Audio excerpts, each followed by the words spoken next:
हरे कृष्णा भक्तों, रसपान करेंगे चैत्र मास कथा अध्याय 8।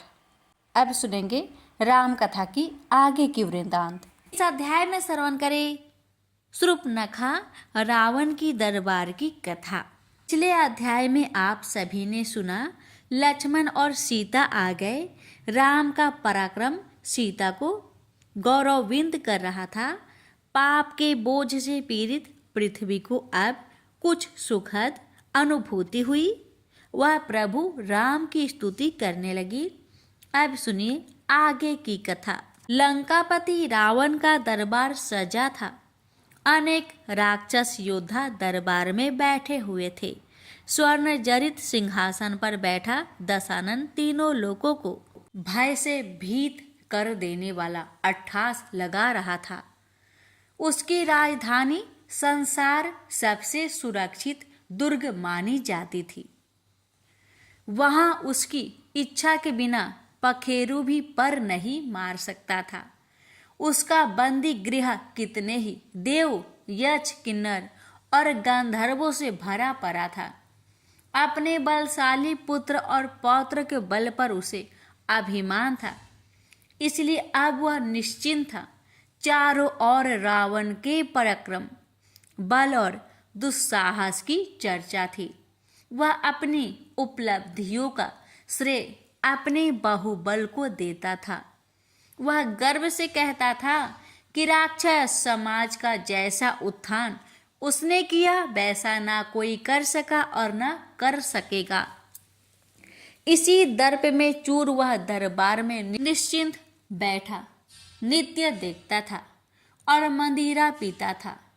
विभीषण को छोड़कर उसके अन्य सभी सभासद भी उसके ही जैसे थे।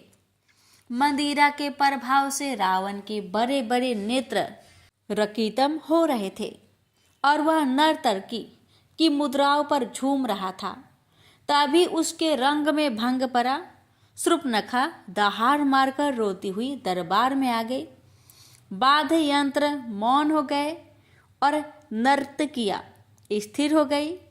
कोई और इस आनंद के व्यवधान का कारण बनता तो रावण उसे वहीं मार देता, परंतु शूर्पणखा की दशा ने उसके नशे को भी उतार दिया। रही सही कसर शूर्पणखा के विष भरे उल्हानों ने पूरी कर दी। अरे अहंकारी, तूने तो विलासिता में देश और खजाने की सुध ही भुला दी। तू दिन रात मदिरा पीकर पड़ा रहता है। तुझे खबर ही नहीं है कि तेरा विनाश कितने समीप आ गया है। मेरी यह दशा तेरे पराक्रम को धिक्कार है। तू इस भ्रम में भूला पड़ा है कि संसार में तेरे समान कोई बलवान नहीं। यह देख, दो तपस्वियों ने तेरे कुल की कन्या और तेरी बहन के साथ क्या कर डाला। जब मैंने उनसे तेरा नाम लिया तो उन्होंने हंसकर कहा कि रावण नाम का तो उन्होंने एक अश्व पाल रखा है जिसकी पीठ पर वे सवारी करते हैं। आता है तो चाबुक से खबर लेते हैं। रावण का मुख अपमान के मारे विकृत हो गया। तब विभीषण ने शूर्पणखा से प्रश्न किए कि कहाँ, क्या और कैसे हुआ। विभीषण शूर्पणखा के मैले मन को भली भांति जानता था। शूर्पणखा ने कुछ सत्य और कुछ मिलावट करके बताया। उसने ये भी बताया कि उन तपस्वियों राम लक्ष्मण ने खरदूषण को सेना सहित मार डाला है। शूर्पणखा से खरदूषण की मृत्यु की बात सुनकर रावण उछलकर सिंहासन से खड़ा हो गया। खरदूषण और उनका सेनापति त्रिशिरा तो बल एवं पराक्रम में रावण के समान ही अपराजय थे। उन्हें युद्ध में मार गिराने की बात सुनकर विभीषण मन ही मन पुलकित हो गए। राम नाम सुनते ही उनका हृदय प्रफुल्लित हो गया, परंतु वे राम से शत्रुता को कुलहित में नहीं समझते। वे शूर्पणखा में ही त्रुटियां निकालने लगे कि उसने ही अकारण पंचवटी पर कोई उत्पात किया होगा। उसने खरदूषण को तो मरवा दिया, अब वह लंका का विनाश कराकर अपनी कटुता को संतुष्ट कराना चाहती है। रावण विभीषण पर भड़क उठा। उसने कहा गलती तपस्वियों की है जिन्होंने रावण के बल को चुनौती दी है। शूर्पणखा संसार के सबसे बड़े महाबली कुल की कन्या है। उसका अपमान समूचे राक्षस कुल का अपमान है और इसका प्रतिशोध लेना एक भाई का धर्म बनता है। जिसे ब्रह्मांड में कोई भी रावण के बल के समक्ष न टिक सका, वहां दो तपस्वी उसको चुनौती दे। सुप्रने, तू निश्चिंत होकर बैठ, तेरे अपराधी दंडित होंगे। रावण ने उन्हें ऐसा दंड देगा कि सारा ब्रह्मांड भयभीत हो जाएगा। शूर्पणखा तो यह प्रण करके लंका से चली गई कि वह लंका में तब तक पैर न धरेगी जब तक उसके अपराधी जीवित है। रावण अपने सभासदों से विचार विमर्श करने लगा कि क्या करना चाहिए। विभीषण ने फिर से रावण को समझाया कि राम से शत्रुता उचित नहीं है, परंतु रावण को जनकपुर में धनुष यज्ञ में किए गए प्रण ने बल दिया कि ऐसा अवसर फिर ना मिलेगा। रावण अपने महल में आ गया। मंदोदरी उसके चिंतित मुख को देखकर चिंता में पड़ गई। उसका महापराक्रमी पति, जो काल को भी चिंतित कर देता था, आज स्वयं चिंता में था। यह आश्चर्य की बात थी, परंतु कुछ पूछने का साहस नहीं हुआ। रावण ने आज प्रतिदिन की भांति भोजन भी नहीं किया। मंदिरा पीते पीते ही रावण किसी गहरी सोच में डूब गया। वह बिस्तर पर भी बार बार इधर से उधर करवट बदल रहा था। उसे निंद्रा नहीं आ रही थी। राम का चित्र उसकी आंखों के समक्ष था। धनुष यज्ञ में उड़ती सी दृष्टि उसके लावण्यमयी रूप के सम्मोहन पर पड़ी थी। साधारण से जरा ही तनिक विशेष था, पर ऐसा पराक्रमी कि खरदूषण को मार गिराया। शिव धनुष भी उसी ने तोड़ा, सुबाहु तारका भी उसी ने मारे। मारीच को क्यों छोड़ दिया? रावण को शंका हो रही थी कि कहीं राक्षसों का परम बैरी विष्णु ही तो राम के रूप में नहीं आ गया, क्योंकि खरदूषण का वध किसी साधारण मनुष्य के द्वारा संभव ही नहीं। तब क्या नारायण ने अवतार ले लिया है? यदि यही सत्य है तो इससे अच्छा अवसर फिर कभी न आएगा। अब तो हठ करके भी उससे बैर साधने में ही पुरुषार्थ है। यदि साधारण मनुष्य हुआ तो उसे मारकर प्रीति प्राप्त करूंगा, और नारायण ही हुआ तो उसके हाथों कुल का उद्धार करूंगा। रावण ने दृढ़ निश्चय कर लिया था। अब वह अपनी तामसी देह से या तो कीर्ति पाएगा या तो परम पद। आधी रात को ही रावण बिस्तर से उठकर चल पड़ा तो मंदोदरी गहरी सोच में डूब गई। उसे कुछ दासियों ने यह समाचार दे दिया था कि आज दरबार में शूर्पणखा आई थी। उसके नाक कान किसी तपस्वी युगल ने काट दिए और खरदूषण को भी मार डाला। वह जान गए कि रावण की चिंता का यही कारण था। इतनी रात गए वह इसी चिंता का कोई उपाय करने गया था। रावण अपने पुष्पक विमान में सवार हुआ और चल पड़ा। वन पर्वत सागरों से गुजरता हुआ वह एक अनाम द्वीप पर पहुंचा। वह मारीच रहता था। राम के बाण ने उसे वहां लाकर पटका था और वह वहीं निवास करने लगा था। अब वह भूल कर भी बाहरी संसार में नहीं जाना चाहता। वह द्वीप उसके लिए सुरक्षित था और केवल अत्यंत घनिष्ठ लोग ही उसके इस निवास के विषय में जानते थे। रावण भी उनमें से एक था। रात्रि का अंतिम पहर था जब पुष्पक विमान उस द्वीप पर उतरा। मारीच शंकित हो गया। रावण का असमय आना शुभ संकेत नहीं था। उसने लपककर उसे प्रणाम किया और बैठने के लिए आसन दिया। मारीच ने भोजन के लिए पूछा और बताया कि आज उसने सागर में विशेष जीव को पकड़ा था जिसका स्वादिष्ट मांस रखा है। तो रावण ने उसे छिड़क दिया कि उसे नीरा रक्षक ना समझ, उसने जीवन में कभी मांस भक्षण नहीं किया। वह जन्म से ब्राह्मण था। मारीच उसके इस गुण से परिचित था। वह अहंकारी, निर्दयी और निर्मम था, परंतु कुछ गुण उसे विशिष्ट बनाते थे। रावण ने मरीच से सीधा प्रश्न किया, तू राम को जानता है? मरीच रावण का प्रश्न सुनकर सहम गया। राम को उससे अधिक कौन जान सकता है? उसने एक साधारण बाण के बेग से वह उड़कर जब इस द्वीप की चट्टान से टकराया था तो उसे स्मरण नहीं था कि वह कितने दिन तक मूर्छित पड़ा रहा था। बस यह अनुमान लगा कि जैसे उसे किसी ने खरल में रखकर कूट दिया था। महीनों तो वह अपनी जगह से हिल नहीं सका था। प्रेम से बोलिए सियावर रामचंद्र की जय। प्यारे भक्तों, अब आगे सुनिए सीता जी की हरण की कथा। अब रावण फिर राम की ही चर्चा करने लगा तो मारीच की पुरानी चोटों में पीड़ा उभर आई। उसने राम के विषय में बताया, हे दशनन, वे मनुष्य के भेष में चराचर के स्वामी हैं।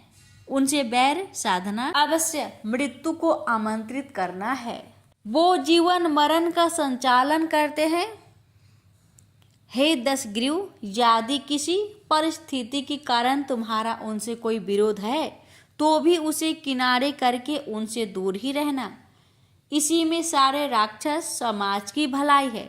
यदि उन महाधनुर्धारी का प्रचंड धनुष उठा तो इस ब्रह्मांड के इस छोर से उस छोर तक कोई राक्षस जीवित न बचेगा और जाति संकट हो जाएगा। रावण ने क्रोध में भरकर मरीच को एक लात मारी और अहंकार भरे स्वर में बोला, अरे कायर मरीच, तू इस श्रेष्ठ समाज में जन्म लेकर इतना डरपोक निकला। एक साधारण मनुष्य के बाण प्रहार से तू इतना दीनहीन हो गया और ऐसा ही रावण को भी समझ रहा है।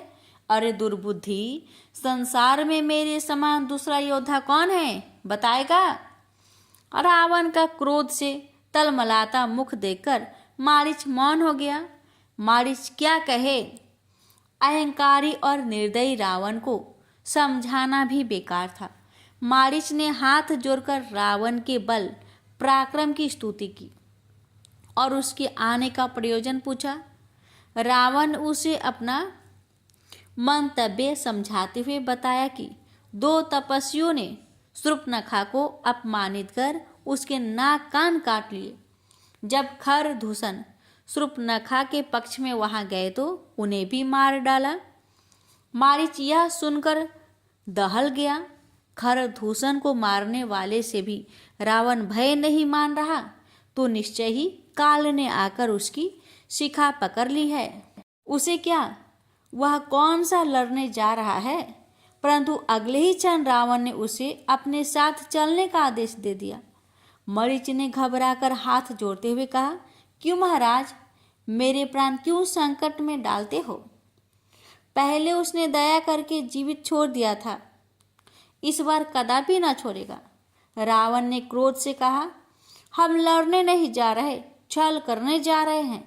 तू स्वर्ण मृग बनकर उस आश्रम के आसपास उछल कूद मचा और कैसे भी करके उन दोनों तपस्वियों को वहां से भटका कर ले जा।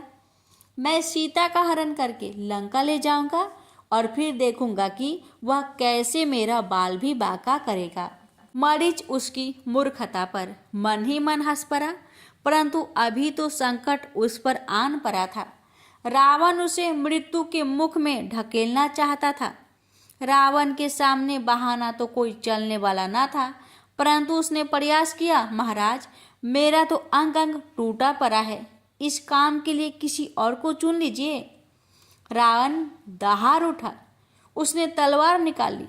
मरीच कांप उठा, परंतु यहाँ भी संकट में है। इस राक्षस के हाथों से मरने से मेरी क्या गति होगी? जब प्राण ही जाने हैं तो उन्हें श्री राम के हाथों से मरकर जीवन का उद्धार कर लेने में कल्याण है। यह सोचकर उसने रावण के साथ चलना स्वीकार किया। रावण और मरीच पंचवटी आ गए। रावण ने अपना विमान छुपा दिया। मारीच के हृदय से अब मृत्यु का भय निकल गया। अब राम उसे मुक्तिदाता के रूप में लग रहे थे। जीवन भर इस तामसी योनि में रहकर पाप कर्म किए और उसे मुक्ति असंभव थी। आज जाने किस जन्म का कोई पुण्य परबल हुआ है जो प्रभु के हाथों मरकर जन्म मरण से छूटने का अवसर मिला है। रावण ने मार्ग में मरीच को सब योजना समझा दी और चेतावनी भी दे दी कि यदि कार्य सफल ना हुआ तो ऐसी पीड़ादायक मृत्यु दूंगा कि तू बहुत पछताएगा। मरीच पीड़ादायक मृत्यु क्यों चाहेगा जब उसे आनंददायक गति मिल रही थी। वह अपनी माया से सोने का मृग बन गया और रावण से आज्ञा लेकर आश्रम की ओर चला गया। रावण अदृश्य होकर उस आश्रम पर दृष्टि रख रहा था। उसे राम दिखाई दे रहे थे, सीता और लक्ष्मण भी दिखाई दे रहे थे। राम लक्ष्मण का लावण्य उन्हें कहीं से भी योद्धा नहीं कहता। युद्ध हो तो रावण क्षण भर में दोनों को मार गिराए, ऐसा अहंकारी विचारी उसके मन में अभी भी आ रहा था। परंतु वह यहाँ युद्ध करके अपने अहंकार को संतुष्ट नहीं कर पा रहा था। मरीच की स्वर्णमयी त्वचा पर सूर्य की रश्मियां पड़ रही थी तो उनकी चमक अनायासी सीता जी की आंखों में पड़ी। सीता ने चौंक कर देखा तो चकित रह गई। स्वर्ण मृग, स्वर्ण चर्म वाला मृग। उन्हें अपनी आंखों पर विश्वास नहीं हो रहा था, परंतु जो दिखाई दे रहा था उसे कैसे झुटलाया जाता। सीता जी ने राम का ध्यान उस ओर आकर्षित किया। श्री राम उस मृग को देखकर मन ही मन मुस्कुरा उठे। शत्रु सक्रिय हो गया था। सीता जी ने प्रभु से स्त्री सुलभ विनती की, हे स्वामी, इस मृग का आखेट कर इसका चर्म ले आइए। ऐसी अनोखी और स्वर्णमयी मृगछाला संसार में किसी के पास भी नहीं होगी। राम मुस्कुरा उठे। सीते, स्वर्ण की कहीं मृग होते हैं या मृग किसी रोग से ग्रस्त लगता है जो इसका चर्म ऐसा हो गया है। सीता इससे सहमत नहीं हुई और आग्रह करते हुए बोली, नाथ, मेरी यह इच्छा पूरी कर दीजिए। हे करुणा निधान, आप तो सबकी इच्छा पूरी करने वाले हैं, क्या मेरी यह छोटी सी इच्छा पूरी ना करेंगे? राम मन ही मन कह रहे थे कि यह छोटी सी इच्छा नहीं सीते, बड़ा ही विकट कार्य है, इससे जीवन की गति ही बदल जाएगी। श्री राम ने धनुष बाण उठाए और तूनीर से बाण निकाला ही था कि मृग सरपट दौड़ लिया। सीता उदास हो गई, परंतु मृग कुछ दूर जाकर चरने लगा। राम ने लक्ष्मण को समझाया, हे अनुज, अभी कल की राक्षसों से युद्ध हुआ है और हमें हर समय सजग रहना होगा। मैं इस मृग के पीछे जा रहा हूँ, मेरे आने तक तुम सीता की रक्षा करना। राम का निर्देश सुनकर लक्ष्मण ने सिर झुकाया तो राम मृग के पीछे चले गए। मरीच कपट कार्य में चतुर था। आज उसे प्राण देने ही थे, इसलिए वह प्रभु के साथ खेल रहा था। वह कभी दौड़कर दूर चला जाता, फिर ठहर जाता, उन्हें दूर से दूर ले जा रहा था। राम सब जानते थे, परंतु जा रहे थे। देवताओं का काज जो पूरा करना था, उस दुर्ग में घुसने के कारण, और मार्ग तो बनाना ही होगा जहाँ रावण असंख्य राक्षसों के साथ रहता था। राम ने बाण चलाया, मरीच ने बचने का प्रयास तक न किया और बाण ने उसकी गर्दन तोड़ दी। बाण लगते ही उसकी माया लुप्त हो गई और वह अपने वास्तविक रूप में आ गया। उसने बड़े ही करुण स्वर में राम की आवाज में अंतर्नाद किया, हाँ लक्ष्मण, सहायता करो। इतना कहकर उसने प्रभु श्री राम के सम्मुख हाथ जोड़कर प्राण त्याग दिए। सीता ने अंतर्नाद सुना तो भी घबरा गई। यह तो स्वामी की आवाज है, वे अवश्य किसी संकट में फंस गए हैं। भैया लक्ष्मण, तुम्हारे भाई तुम्हें सहायता के लिए पुकार रहे हैं। लगता है उन्हें दुष्ट राक्षसों ने घेर लिया है। तुम शीघ्र जाओ और उनकी सहायता करो, वे तुम्हें करुण स्वर में पुकार रहे हैं। सीता की व्याकुलता तो स्वाभाविक थी, परंतु लक्ष्मण इस बात से सहमत नहीं कि प्रभु किसी संकट में है। जो संकट हरण है वे किसी संकट में कैसे हो सकते हैं। बोले, माते, यह किसी मायावी शत्रु की चाल है। मुझे प्रतीत होता है कि वह स्वर्ण मृग भी मायावी ही थी। अवश्य शत्रु कोई चाल चल रहा है। आप कुटी में जाइए, अवश्य शत्रु कहीं समीप ही है। सीता के कानों में तो राम का अर्थ स्वर अभी भी गूंज रहा था। बोली, वह मृग यादि मायावी था तो भी उसने ही स्वामी का कोई अहित कर दिया हो सकता है। लक्ष्मण, तुम शीघ्र क्यों नहीं जाते? स्वामी संकट में है। कहीं तुम्हारे हृदय में कोई कुविचार तो नहीं आ रहे? लखन, सीता की इस बात ने लक्ष्मण को प्रकंपित कर दिया और वे हाथ जोड़कर सीता के चरणों में नत हो गए। माते, ऐसा ना कहे, मैं शीघ्र ही जाता हूँ। यह कहकर लक्ष्मण ने अपने धनुष की नोक से आश्रम की चारों ओर एक रेखा खींच दी और सीता से कहा, आप इस रेखा के इस पार न आए, यह सुरक्षा रेखा है और कोई यदि बाहर से इसे लपक कर अंदर आने का प्रयास करेगा तो वो भस्म हो जाएगा। लक्ष्मण सीता को समझाकर चल दिए।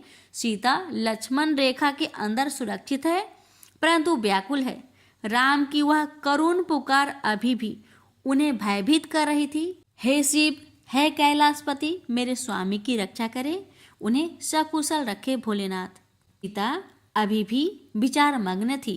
आगे होता है कि एक साधु का स्वर अलख निरंजन सुनाई पड़ा तो उनका विचार तंद्रा टूट गई।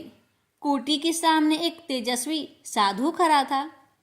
उसके माथे पर त्रिपुंड, हाथ में कमंडल, गले में रुद्राक्ष की मालाएं थी। भिक्षुक द्वार पर आया था तो भिक्षा देनी ही थी। सीता ने साधु को प्रणाम किया तो उसने माते भिक्षाम देहि कहकर आशीर्वाद दिया। सीता भिक्षा लाने के लिए कुटी में गई तो साधु रूप रावण कुटिलता से मुस्कुराया। मारीच अपना काम ठीक प्रकार से किया था। रावण ने कदम आगे बढ़ाया ही था कि छिटक कर पीछे हटा। अंगुल भर बचा था उस प्रचंड अग्नि से जो लपलपाकर आकाश में चली गई थी। रावण तंत्र मंत्र का भी ज्ञाता था। वह जान गया कि लक्ष्मण यहाँ से जाने से पहले सीता की सुरक्षा हेतु अग्नि चक्र स्थापित कर गया था और बाहर से कोई अंदर प्रवेश नहीं कर सकता था। सीता टोकरी में कंदमूल फल लेकर कुटिया से बाहर आई और रेखा का ध्यान रखते हुए कुछ दूर खड़ी हो गई। साधु भेषी रावण तो स्वयं रेखा के दूसरी ओर खड़ा था ताकि सीता बाहर आए। मुनिवर, कृपया आगे आकर भिक्षा लीजिए, सीता ने विनय की। माते, यहाँ कोई अग्नि चक्र स्थापित है और मैं इसका उल्लंघन नहीं कर सकता। रावण ने खिन्न स्वर में कहा, आपको ही बाहर आना होगा। क्षमा करें मुनिवर, यह मेरे देवर द्वारा स्थापित रेखा है और मैं भी इसका उल्लंघन नहीं कर सकती। कृपया आप ही कोई युक्ति सुझाए। तो भेष रूपी रावण ने कहा, मैं किसी और द्वारे जाते हूँ माते, परंतु द्वार से खाली हाथ भिक्षुक का लौटना शुभ नहीं होता। इस निर्जन वन में वैसे भी अनेक संकट है। यदि भिक्षुक की निराशा का प्रभाव हुआ तो संकट बढ़ सकता है। अलख निरंजन कहकर भेष रूपी रावण आगे बढ़ा तो माते ने कहा, ठहरिए मुनिवर, द्वार से भिक्षुक को खाली हाथ लौटना मेरे कुल की रीति नहीं। सीता माता ने गंभीरता से कहा। सीता रावण की कुटिल चाल में आ गई और लक्ष्मण रेखा का उल्लंघन कर दिया। उन्होंने रेखा से बाहर एक कदम रखा ही था कि रावण अट्ठास करता हुआ अपने असली रूप में आ गया। सीता अस्तबद्ध रह गई। मुनि रूप में कपटी। सीते, पहचाना मुझे? मैं लंकापति रावण अपना वचन निभाने आया हूँ। सीता जैसे पाषाण की शिला बन गई थी। रावण उन्हें भुजा से पकड़ सीता सहायता की पुकार में अंतर्नाद करने लगी और रावण के पंजे से छूटने के भी प्रयास कर रही थी, परंतु सिंह के पंजों में दबी हिरनी कहीं मुक्त होती है। रावण उन्हें घसीटता हुआ पुष्पक विमान तक लाया और विमान में डाल दिया। सीता मूर्छित हो गई थी। रावण अपनी सफलता पर प्रसन्न था। अब वह राम की शक्ति और बुद्धि का परीक्षण करना चाहता था। राम कैसे सीता को खोजेंगे? खोज भी लेंगे तो कैसे लंका पहुंचेंगे? वहां भी पहुंच गए तो रावण के असीमित सैन्य और भुजबल से कैसे विजयी होंगे? अब उनके नर अथवा नारायण होने का भेद खुलेगा। सीता का हरण करके रावण पुष्पक विमान में उड़ चला था। सीता को एक बार लंका ले जाने की उसकी प्रतिज्ञा पूरी हो रही थी। उसने बहन शूर्पणखा के अपमान और खरदूषण की मृत्यु का भी प्रतिशोध ले लिया था। पुष्पक विमान आकाश मार्ग से जा रहा था और सीता की चेतना लौट आई थी। स्वयं की दशा देखकर वे जोर जोर से विलाप करने लगी। वे सोच रही थी, राम ने कितना समझाया था कि सोने के मृग नहीं होते, परंतु उसने एक न सुनी, हठ कर बैठी और राम को लक्ष्मण मृग के पीछे जाना पड़ा। फिर लक्ष्मण को भी स्त्रीयोचित मूर्खता से अपनी सुरक्षा से हटा दिया। उस पर भी वह इतनी अविवेकी हो गई कि लक्ष्मण रेखा का उल्लंघन कर बैठी।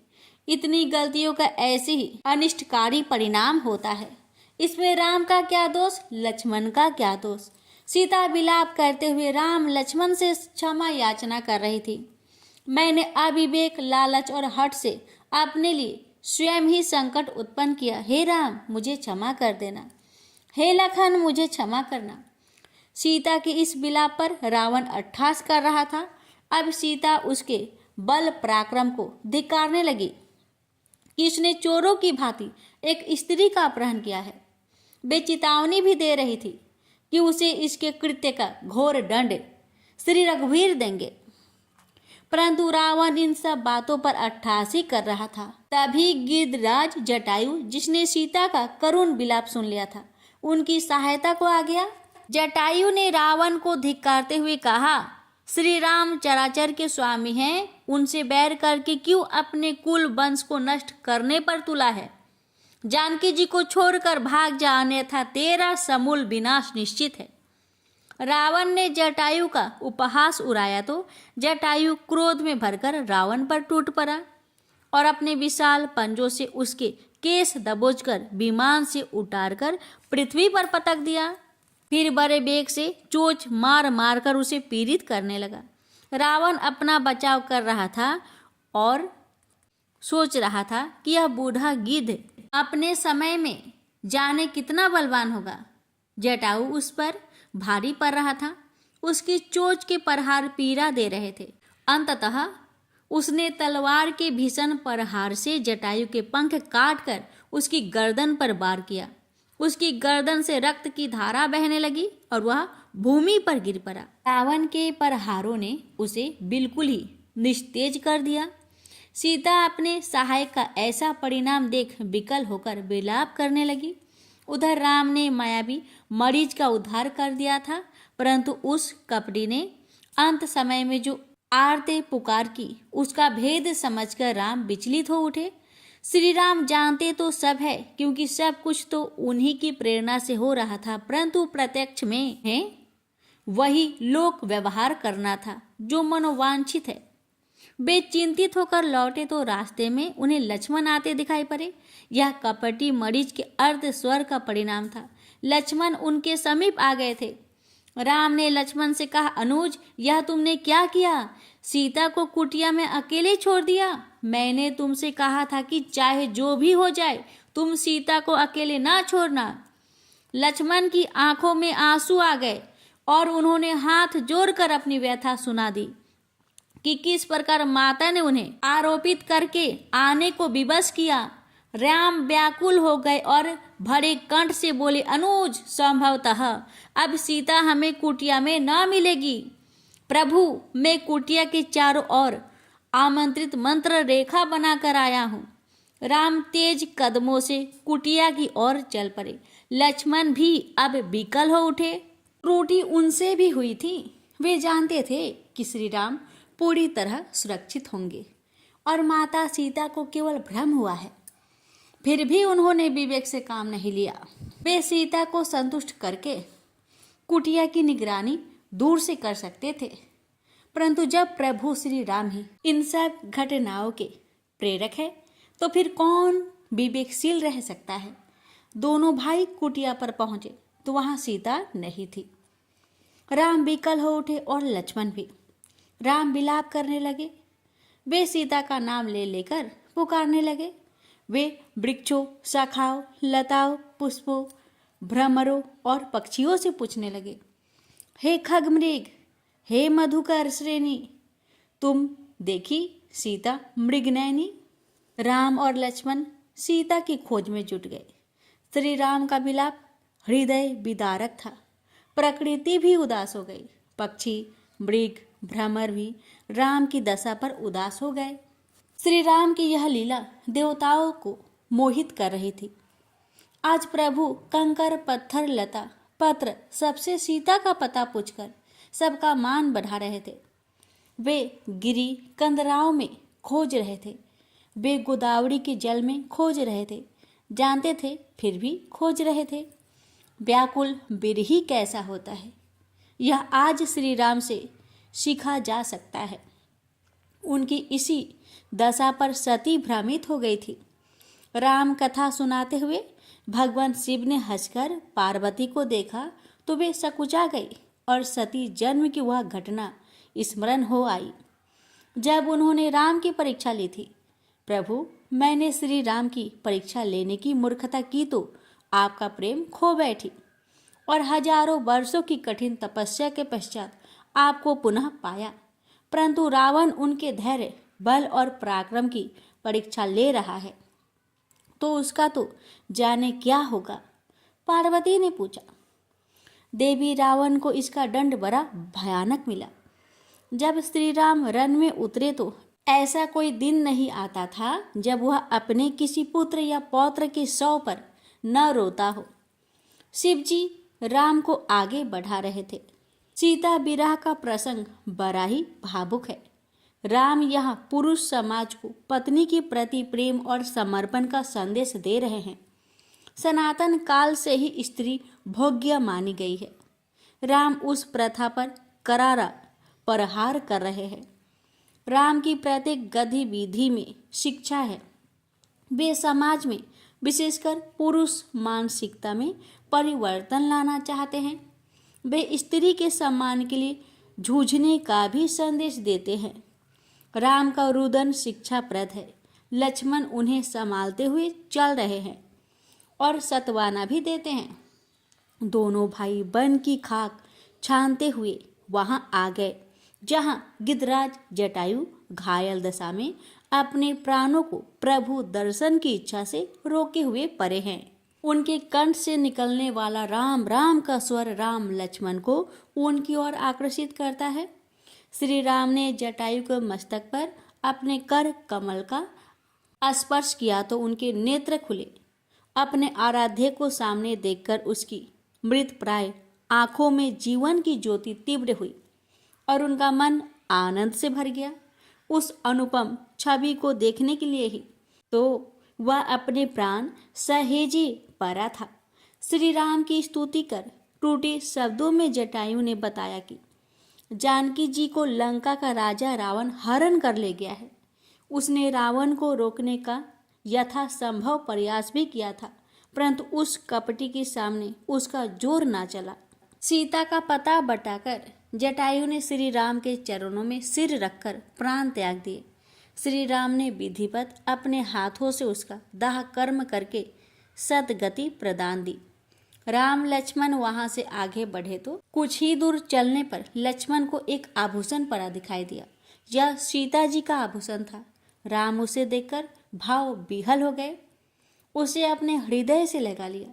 सीता जी ने उस आभूषण को त्याग कर एक मर्मस्पर्शी संदेश दिया था कि आभूषण में उनकी आसक्ति नहीं है और श्री राम से पूर्ण मिलन तक वे श्रृंगार रहित रहेगी। राम उनकी स्मृतियां लेकर आगे बढ़े जा रहे थे। कुछ दूर और जाने पर उन्हें एक सघन वन दिखाई दिया। अनेक प्रकार के पुष्पों और फलदार वृक्षों से सज्जित वह वन मन को मोहने वाला था। परंतु ये क्या, यहाँ तो पशु भय से भाग रहे थे, पंछियों का करवल भय से भरा है। इसका कारण राक्षस कम्मंद था। राक्षस कम्मंद बड़ा भयानक और सिर विहीन था। उसका विशाल मुख उसके विशाल उदर पर था और उसके एक ही नेत्र सीने पर था। उसने राम लक्ष्मण को आते देखा तो हाथ किटकिटाकर उनकी ओर दौड़ा और लक्ष्मण को अपनी भुजाओं में दबोचकर मुंह उदर की ओर ले जाने लगा।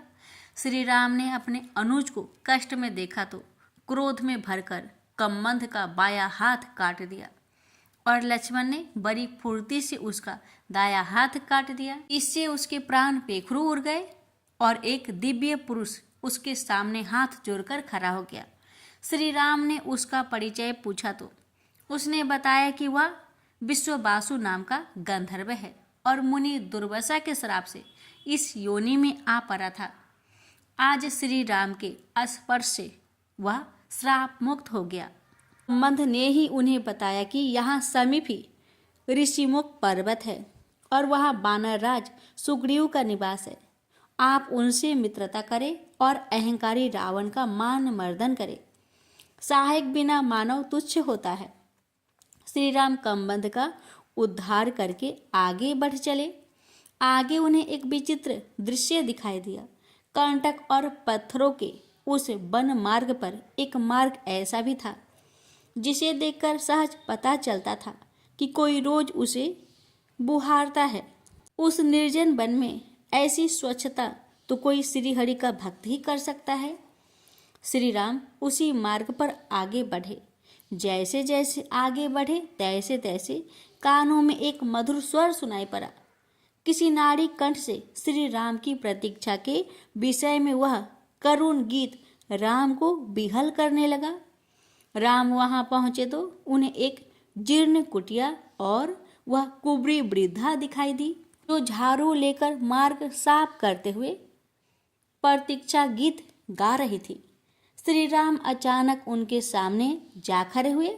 उसके मुंह से बोल नहीं फूट सका। वह स्तंभित हो गई थी। स्वप्न साकार होते देखने की खुशी विचित्र होती है। देह और इंद्रियां बस में नहीं रहता। वह वृद्धा सबरी थी। वह भिलनी जो इस निर्जन वन में राम की प्रतीक्षा कर रही थी। वह रोज मार्ग बुहारती थी। वृद्धा सबरी दंडवत श्री राम के चरणों में गिर पड़ी। करुणा निधान श्री राम ने उसे उठाकर हृदय से लगा लिया। उसका सारा शरीर कांप उठा। उसकी खुशी का ठिकाना नहीं रहा। उसने प्रभु से कुटिया में पधारने की विनती की तो श्री राम ने उसका मान रखा। दोनों भाई उसकी जीर्ण मगर स्वच्छ कुटिया में आ गए। वह सबरी ने एक डालिया में कुछ जंगली बैर उनके सामने रख दिए जिन्हें वह बरसों से चुन चुन कर ला रही थी। इनमें से कुछ तो सूखकर पत्थर समान हो गए थे। सबरी प्रेम भाव में इतनी मगन थी कि लक्ष्मण के आश्चर्य का ठिकाना नहीं। सबरी बैर उठाती, उसे चखती और मीठा होता तो बच्चों की भांति हर्षित होकर श्री राम को दे देती। इससे भी बढ़कर राम का भाव ये था कि वे उस जूठे बैर को प्रेम से खा रहे थे। सबरी ने लक्ष्मण को भी चक्कर बैर दिए, परंतु वे जूठे कैसे खाए। उन्होंने राम की दृष्टि बचाकर उन्हें बाहर फेंक दिया। राम से क्या छुपा है, उन्होंने देख लिया और लक्ष्मण को देखकर मुस्कुरा दिए। लक्ष्मण लज्जित होकर दूसरी ओर देखने लगे। श्री राम भक्त के बस में है। भक्त का निश्चल प्रेम उनकी बैरी है। सबरी की श्रद्धा दुर्लभ है।